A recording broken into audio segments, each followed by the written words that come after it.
সম্মানিত দর্শক শ্রোতা, দেশ ও দেশের বাইরে থেকে যারা আজকের আমাদের এই ভিডিওটি দেখতেছেন, সকল দর্শক শ্রোতা এবং মৎস্য চাষী ভাইদেরকে জানাই তিনবার রাষ্ট্রীয় পুরস্কারপ্রাপ্ত আদর্শ মৎস্য হ্যাচারি নার্সারির পক্ষ থেকে আন্তরিক শুভেচ্ছা ও অভিনন্দন। সম্মানিত দর্শক শ্রোতা, আজকে আপনারা স্ক্রিনে যে মাছটি দেখতে পাচ্ছেন, এটা হচ্ছে তারাবাই মাছের পোনা।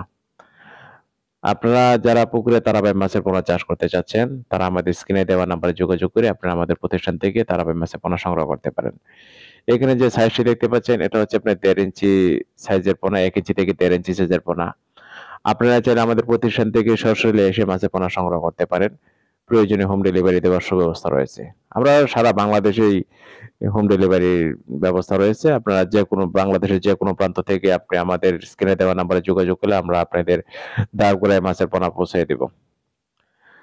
আর তারাবাই মাছ কিন্তু অত্যন্ত লাভজনক একটি মাছ, কারণ এই মাছ আপনার বাজারজাতকরণ করতে পারবেন। আপনার 4 থেকে 5 মাসে আপনি বাজারজাতকরণ করতে পারবেন। 4 থেকে 5 মাসে এই মাছ আপনার প্রায় 8 থেকে 10 কেজি আসবে।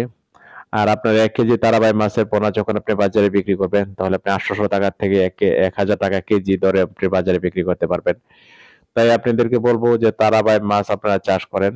তারাবাই মাছ কিন্তু অত্যন্ত লাভজনক, আর এটি আপনি মিশ্রভাবে চাষ করতে পারেন, চাইলে এককভাবে চাষ করতে পারেন। আপনি এককভাবে চাষ করতে পারলে প্রতি শতাংশে আপনার প্রায় 3000 পিস দিতে পারবেন। আপনি চিন্তা করতে পারেন, যে মাছ আপনার প্রতি শতাংশে 1000 থেকে 1500 পিস দেওয়া যায়। এক্ষেত্রে যদি আপনি তারাবাই মাছ চাষ করেন, তাহলে প্রতি শতাংশে আপনি 3000 পিস তারাবাই মাছ আপনি চাষ করতে পারেন। আর যদি আপনি মিশ্রভাবে চাষ করেন, তাহলে আপনি 2000 পিস মাছ আপনার প্রতি শতাংশে চাষ করতে পারেন। মিশ্রভাবে চাষ করলে এটা সবচাইতে বড় যে সুবিধা হচ্ছে, এটার জন্য কিন্তু কোনো খাদ্য লাগতেছে না।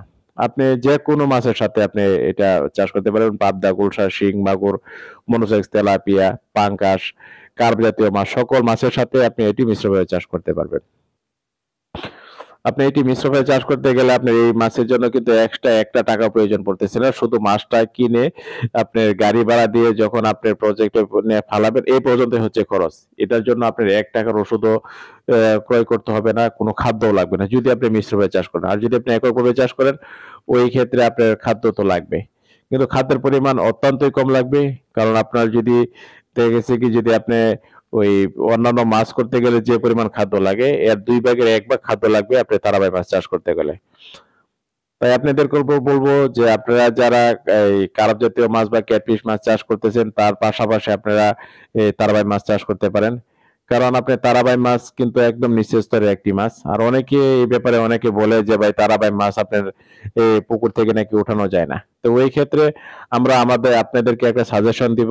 যারা তারাবাই মাছের পোনা সংগ্রহ করবেন, আপনি আমাদেরকে ফোন দিবেন। তাদেরকে আমি একটা পদ্ধতি শিখিয়ে দিব। এই পদ্ধতিতে আপনি 1 পিস তারাবাই মাছের পোনা পুকুরে থাকবে না, সমস্ত মাছ আপনি উঠে যাবে। তাই যারা আমার এই ভিডিওটি দেখতেছেন, ভিডিওটি শেয়ার করে সকল মৎস্য চাষী ভাইদেরকে দেখার সুযোগ করে দিবেন। আর আপনারা সরাসরি হ্যাচারি থেকে মাছের পোনা সংগ্রহ করার চেষ্টা করবেন। আর যারা আমাদের এই চ্যানেলটি সাবস্ক্রাইব করেন, সাবস্ক্রাইব করে আমাদের পাশে থাকবেন। আজকে এই পর্যন্তই। সবাই ভালো থাকবেন, সুস্থ থাকবেন।